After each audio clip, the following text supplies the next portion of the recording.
اور اپنی زبان کو پکڑ کے کہتے تھے کہ تو نے مجھے بڑا پریشان کر دیا ہے، تو اگر سیدھی ہو جائے تو میرے بڑے کام سیدھے ہو جائیں، تو اگر سنور جائے تو میرے بڑے معاملات سنور جائیں، اگر تو ٹھیک ہو جائے اور تیرے جملے درست ہو جائیں تو بہت ساری جگہوں پہ معاملات درست ہو جائیں۔ حضرت صدیق اکبر رضی اللہ تعالیٰ عنہ کاروبار کرتے تھے۔ آپ کے ساتھ والے لوگ کہتے ہیں کہ بڑی دنیا کے ساتھ ہم نے تجارت کی، بڑے لوگوں کے ساتھ کاروبار کیا، لیکن جو رنگ جناب صدیق اکبر کا تھا، جو طریقہ حضرت ابوبکر صدیق کا تھا، وہ طریقہ ہم نے بہت خال دیکھا، اس لیے ان کے قریب والے دوست بھی ان سے متاثر تھے، ان کی تعریف کرتے تھے۔ آپ کو پتہ ہے کہ جب کاروباری تعلقات ہوتے ہیں تو لوگوں کو پتہ ہوتا ہے بندہ سچا ہے کہ جھوٹا ہے، یہ بندہ کھرا ہے یا بددیانت ہے، لیکن وہ اتنے وفاداری کے قائل تھے کہ جناب صدیق اکبر نے کلمہ پڑھ لیا تو وہ لوگ سوچنے پر مجبور ہو گئے کہ یار اتنا وفادار، اتنا سمجھدار، اتنا پروکار آدمی اگر کہیں جھک رہا ہے تو کوئی بات تو ہے نا، کوئی معاملہ تو ہے نا۔ تو وہ بھی قریب آنے لگے، تو بہت سارے لوگ آپ کی اس بات کی وجہ سے مسلمان ہوئے، قریب آئے۔ جناب ابوبکر صدیق رضی اللہ تعالیٰ عنہ، یہی معاملہ رزق حلال کے حوالے سے تھا۔ ایک غلام تھا، تو کبھی کبھی اس زمانے میں اس طرح ہوتا تھا کہ غلام خریدے جاتے تھے، ان کے پیسے دیے جاتے تھے، تو غلام جب کام کرتا تھا تو آقا کا اس میں حصہ ہوتا تھا، تو وہ غلام کبھی کوئی کمائی کر کے لاتا تو آپ کو بھی کچھ پیش کرتا۔ ایک دن بڑی سخت بھوک لگی ہوئی تھی، تو دل میں خیال آیا کہ آج غلام کچھ لے آئے، اور آپ کا غلام کہتا ہے کہ جب بھی میں کوئی چیز کہیں سے لے کے آتا تھا جناب ابوبکر صدیق پوچھا کرتے تھے کہاں سے لائے ہو، اتنے محتاط تھے، یہ چیز کہاں سے آئی۔ فرماتے ایک دن میں کچھ لے کے آیا تو بھوک بڑی شدید لگی ہوئی تھی، جناب ابوبکر صدیق رضی اللہ تعالیٰ عنہ نے جو میں لایا اسے کھا لیا، تناول کر لیا، اور جب فارغ ہوئے تو میں نے کہا آقا آج آپ نے پوچھا نہیں کہ میں کہاں سے لایا ہوں۔ فرمایا یارو خو مجھے یاد ہی نہیں رہا، بتاؤ کہاں سے لائے ہو، کس طرح کر کے یہ چیز آئی ہے۔ تو کہتے میں نے عرض کی حضور دور جاہلیت میں نا میں نے کسی پر جنتر منتر کیا تھا، تو میں نے اس سے کچھ فیس لینا تھی، آج وہ شخص مجھے مل گیا تو اس نے پیسے دیے، یہ میری محنت کی کمائی نہیں ہے، یہ تو میں اس ذریعے سے لے کر کے آیا ہوں۔ کہتے ہیں کہ حضرت ابوبکر صدیق تو پریشان ہو گئے، فوراً اپنے گلے میں انگلی ڈال کے تو کیا کر دی، پھر استغفار پڑھنے لگے اور رونے لگے، کہنے لگے اللہ یہ میں نے جان بوجھ کر نہیں کیا، اللہ یہ مجھ سے بھول کر ہو گیا، مالک میں بھول گیا تھا۔ عزیز دوستو، نہ کبھی شراب پی، نہ کبھی لقمہ حرام کی طرف گئے، نہ کبھی کوئی بےہودہ لفظ اپنی زبان سے نکالا، نہ کبھی کسی شخص کو تکلیف دی، ان کے مزاج میں ٹھنڈک تھی، نرمی تھی، جو ان کے قریب آتا تھا وہ ان سے پیار کرنے لگ جاتا تھا،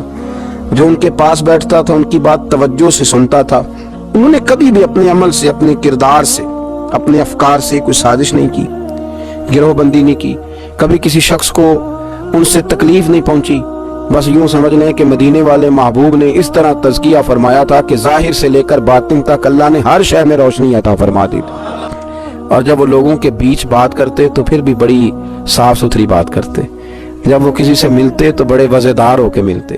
اور جب وہ کسی سے وفا کرتے تو پھر بھی رنگ ان کا نرالا اور انوکھا ہی ہوتا، کسی کو کچھ دیتے تو پھر بھی ان کی طبیعت میں مٹھاس ہی ہوتی۔ انہوں نے اپنی وفاداری، اپنا تقوی، اپنی پرہیزگاری اس کو ہمیشہ قائم رکھا۔ میرے نبی کریم صلی اللہ تعالیٰ علیہ وسلم نے اس بات کا ان لفظوں کے ساتھ تذکرہ فرمایا جب ایک شخص نے آ کے عرض کی حضور آپ سے ملنے آیا ہوں، دوبارہ آؤں تو فرمایا مجھ سے ملاقات نہ ہوئی تو میرے ابو بکر سے ضرور ہو جائے گی، اس سے ملنا۔ ایک شخص کو نا نبی پاک خرچہ دیتے تھے، ماہانہ اس کو حضور دیا کرتے تھے، تو رسول کریم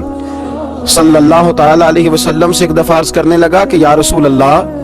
صلی اللہ تعالیٰ علیہ وسلم، میں آپ سے پاتا ہوں تو میرے اوقات گزر اوقات ہوتی ہے۔ تو گویا اس کے سوال کا معنی یہ تھا کہ اگر آپ نے ظاہری پردہ کیا تو حضور نے فرمایا میں نہ ملا تو میرے بعد ابو بکر کے پاس آنا، اور پھر انہوں نے ان ساری چیزوں کو نبھایا،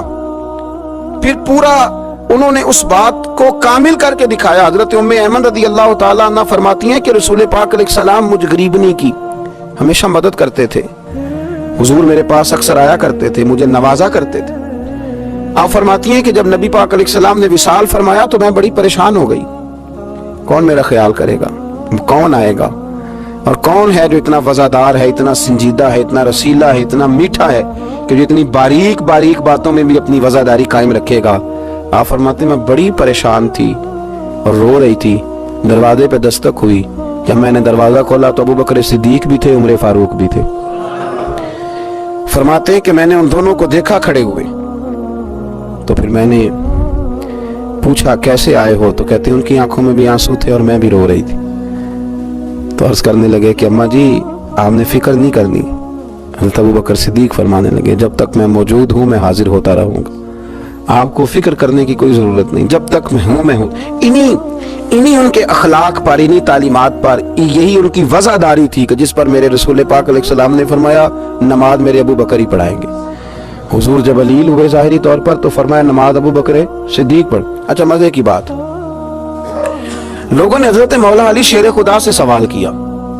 تو حضرت علی کی جو باتیں ہوتی تھی وہ صرف علم نہیں ہوتا تھا، ساتھ حکمت اور دانائی بھی بڑی تگڑی ہوتی تھی۔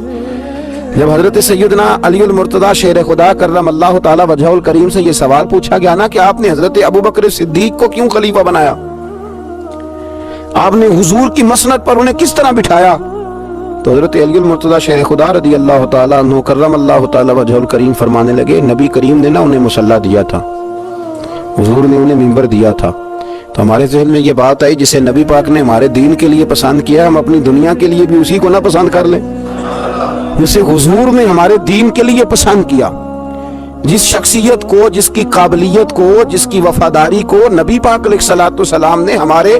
دین کے لیے چنا، کیا ہم اپنے دنیاوی معاملات بھی انہی کے سپرد نہ کر دیں؟